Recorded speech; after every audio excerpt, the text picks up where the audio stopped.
Hi guys, mabuhay! It's Rona again. It's another day, another vlog. Kala mo naman vlogger na tunay. So yun guys, araw na ito meron kami importanteng lakad. Kung gusto nyo sumama, samahan nyo kami. Pag ayaw nyo ay okay lang naman, walang pilitan. Pero pwera biro guys, lalabas talaga kami ngayon at bibili kami ng lupa. Tara! Kasi sa dami naming pananim, yung unang lupa na nabili namin hindi na magkasya ngayon. Pero bago yan, pakilala ko muna sa inyo yung isda namin, si Sky. Si Sky na laging tulog kaya mahaba ang buhay. So bago nagtagal sa amin si Sky guys, meron kaming 3 isda na hindi kaso lang hindi nagtagal yung buhay. 3 months lang, yung isa naman 2 weeks. Nitong last nga lang, 2 days lang ata namatay agad. So ayaw nila lumangoy dito sa mundong ibabaw. At hindi ko na nga guys sinapon yung pinaglagyan ng isdang namatay, gawa na yung halaman na nilagay ko dyan ay nabubuhay naman o diba dual purpose. Ang kailangan, diskarte, charis. O stop na nga muna tayo sa kwentong isda, pupunta na tayo ngayon sa labas at kami ay bibili ng lupa. Gawa na yung unang lupa na nabili namin, hindi na magkasya yung pananim namin. O ayan at nandito na nga tayo ngayon sa Daiso, so siguro naman ngayon nagkaka-idea na kayo kung anong lupang bibili namin ha. So hindi siya pang palayan o pang tubuhan, pang paso-paso lang, charis. Lupang panghalaman lang, gawa ng 4 na paso lang naman yung pananim namin. At nakaraan nga guys, humingi si G sa katrabaho niya ng isang malaking paso na aloe vera. So pinaghiwalay-hiwalay namin kaya bumili kami ng 3 paso. Pero lang habang dinidiligan mo ay bumababa ang lupa. Kaya ngayon nandito kami ulit sa Daiso para bibili ng pandagdag lupa para dumami ulit yung lupa, tumaba yung aloe vera niya. Meron kasi nakapagsabi sa akin na maganda kahit na sa boarding house ka lang, dapat yung kwarto, yung boarding house ay mayroong living things maliban sa inyo. So, hindi lang dapat ikaw ang nabubuhay sa bahay nyo, sa boarding house mo. Maglagay ka ng mga living things like halaman, isda.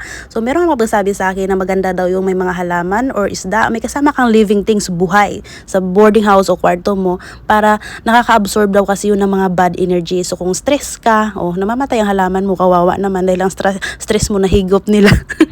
Hindi nga guys, puwera biro, totoo yun. Kasi nga meron kaming halaman sa loob ng kwarto namin. So minsan pag super pagod o pakiramdam namin na stress, nakikita ko na ninilaw or nalalanta yung dahon niya. Di nga Rona, baka naman nakalimutan mo lang diligan. Di nga guys, di joke yun. Minsan talaga at nakakaligtaan kong diligan. Minsan pag check ko ay wala na palang tubig. Super dry na. Kaya pala minsan ay naninilaw na, naghihingalo na at nakalimutan diligan. Minsan pagtingin ko, nagmamakaawa na yung ugat, naghihingalo na talaga. So ito nga ating plantit. Hi everyone! Mabuhay!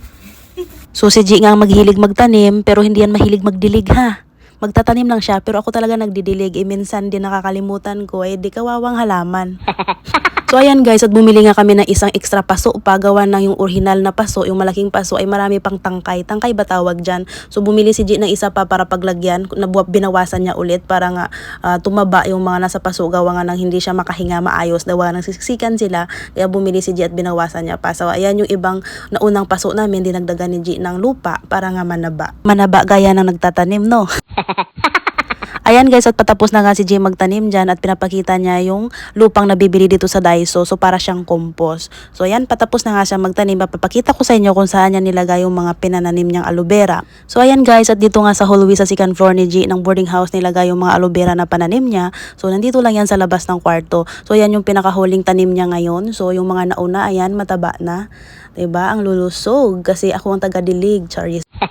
Ayan, at ang dami na nga nating pananim, ang dami na magsisip-sip ng mga bad energy na bitbit nating galing labas. So, kawawa naman mga aloe vera, walang kamalay-malay. At dito na nga nagtatapos ang vlog ko ni Rona. Thank you for watching. Mabuhay!